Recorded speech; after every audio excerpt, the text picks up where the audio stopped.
یاخود بۆچی هەر ڕۆژە دەبین گاڵتە بە سەرۆکی وڵاتێکیش ئەو نزاع شعبەویە ئەو سیاسەتە پۆپۆلیستی کە بەکاری دەهێنێ هەر ئەوەش بوو ینی ئەو نەزعەیە بوو زۆرێک لە برادری لەگەڵ ترامپا دروست بوو کە ترامپیش هەمان حاڵەتی سیاسی پۆپۆلیستی و شعبەوێتی بەکارهێنا بۆ یەکەم جار لە مێژووی ئەمریکادا سیاسەت مەدارێکی ئەمریکی پەنابەرێتە بەر سیاسەتی پۆپۆلیستی و شعبەوێت و ئەو شێوازەوە تەنانەت جێپی یاخود بەسەماتی سیاسی خارجی ئەمریکی ترامپ ئیتر وەکو خەریکە وای لێ بێ قوتابخانەیەک تەماشا بکرێەوە دوور نییە جارێکی تر ئەوە بێ بە ڕۆژەف لە هەڵبژاردنەکانی سیاسی خارجی ئەمریکا و هەڵبژاردنە سەرۆکایەتەکانی ئەمریکادا. بۆیە پۆتنیشێکە لەو هێزانەی کە قسە لەسەر عاتفەی نەتەوایەتی و ئیمپراتۆرەت و شعبەوێت و مدی قەومی و وەتادوایی وای کردووە کە ئێستاکە ینی ئەمە یەکێکە لە ڕووی فەلسەفەی سیاسی ڕووسەکانیش هەر بە درێژایی مێژوو ئەوان یەکێک لە نەعەراتی قەومی پێشەنگ بۆ بەردەوامبوونی سیاسەتی خۆیان و بۆ پەلاماردن زۆر بەهێزی کەسایەتێکی کە دەبێن دەبینی گاڵتە دەکەن دوایین جار بوو لەگەڵ ڕاوێژکاری ئەڵمانیا هەتا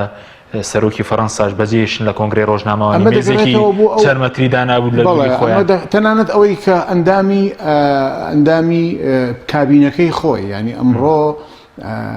گاڵتەی بە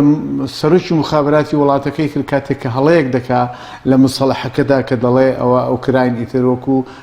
ئەو دۆنباس و مینسک ئەو دوو مقاتعەیە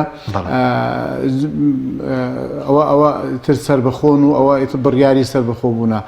کەواتە ئەوە ئێمە تەژیعمان کرد سەربەخۆ بکەنەوە یەکسەر پۆتن هەڵدەکڵێ پێی پەشیمانی دەکاتەوە یاخود شێوازێک لە انتقادێکی شخصیانە دەیشکێنێتەوە بەوەی کە تۆ هەڵەت کردووە نا ئەوە شعبی ئەوانن داوای ئەوە دەکەنەوە ئێمە تەژیعمان نەکردووە ئەوە ئێمە تەنیا تەئیدیان نەکەین کەواتە کارگەیشتەوەی تەنانەت کەسایەتیە باڵاکانی ناو حکوومەتەکەی خۆی یاد ئەوانەی بشکێنێتەوە مدیری مخابراتی وڵاتێک تۆ لە بەردەمی خۆیدا لە کۆنفرانسێکدا دووسێ جارێک مقاتعەکەی پێ بشکێنێت و ڕوزەردی کاتەوە ئەمە بۆ خۆی دەلالەتە لە هەیمنەی کەسایەتی خۆی بۆ باش دەزانی ئەو لە ئەنسۆرێکە لە ئەنسۆری مخابراتی سەردەمی سۆڤێت دەکەی جیبیەوە کە دەستگایەکی باڵای استخباراتی رووسیا لەوێوە هاتەوە ئەو تەنشی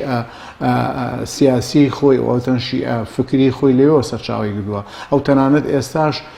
بە هەڵەیەکی گەورەدا نەڕۆخانی سۆڤێت و دەڵێ ئەوە هەڵەیەکی سۆڤێتەکان لە سەردەمی هەشتا بە دواوە هەڵەکان نەدەبوو سۆڤێت بڕۆخێ کەواتە لێرە بەدواوە ئەو ئیعادەی ئیمپراتۆریە لە زهنی ئەوداوە و فەلسەفەی جارێکی تر قەیسەریەت دروستکردنەوە لە بەرگی قەیسەردا ئێستا خۆی دەنوێنێت بۆ یەکشت ئەمانە ڕنگدانەوەی لە تەسەڕفاتی سیاسی خارجیدا بێگومان ینی تۆ ینی کێشەکە لەوایە ئێستاکە مشکلەکە هەر یەک لە سین و هەر یەک لە رووسیا دوو کێشەی گەورن ئێمە ئەگەر وەکو تاکی کوردی تەماشای ئەوە بکەینەوە کە نەفەسێکی دوور و درێژی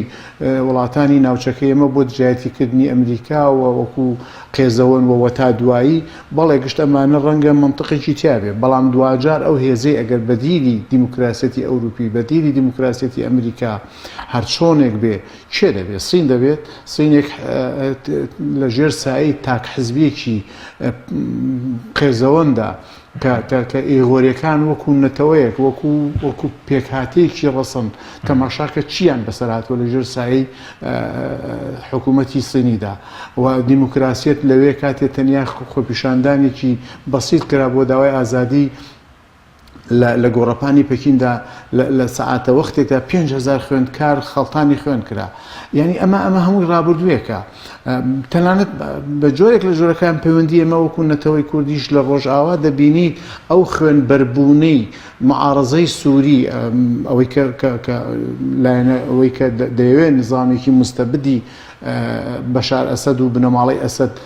بپێچێتەوە لای بدا کێ دامی کردووە هەریەک لە رووسیا و هەریەک لە سین ئێستاکە ئەگەر تەماشای ڕێڕەوی بڕیارەکانی ئومە متحیدە بکەین ڤیتۆکان خەریکی خۆیدا لە 15 ڤیتۆ، چواردەیان سین رووسیا بەکاری هێناوە لەگەڵ ئەم چواردەیە 15 پێنجیان سینەکان بووە، کەواتە گشت ئەمانە وا دەکات ئێمە وەکو نەتەوەی کورد یا تەنانەت نەفەسی ئازادی ئەم دوو هێزە ڕاستە لە دوور مەودایەکدا ڕەنگە نظامی دەولی ئێستا بمانێت نەمانوێت نەی تاکجەمسەریمان خەریکە بۆ تۆ زلێزەکەی جاران؟ یعنی رووسیا ئێستا بانگەشەوە دەکات جۆرێک لە جۆرەکان بە دنیا بڵێت رووسیای 91 و یەڵتسن نیە، ئەمە قۆناغێک بە ئەمریکیەکان و بە بریتانیەکان و بە ئەوروپیەکان بەگشتی بڵێتەوە ئیتر حەلفی ناتۆ لێرە بە دواوە من ناڵم سنوورەکانم تێپەزێنێت و ئەم ئەزمێش لە بنڕەتدا ئەوەیە کە حەلفی ناتۆ گەماروی رووسیای داوە، بۆیە ئەزمەکە لە چوارچەوەی ئەو هێزەدایە کە دەیەوێت بگەڕێتەوە ساتە گەنجەکانی سەردەمی سۆڤێت و ڕەنگە ئەمە مەحاڵ بێ بە نسبەت قۆناغی ئێستای دنیاوە.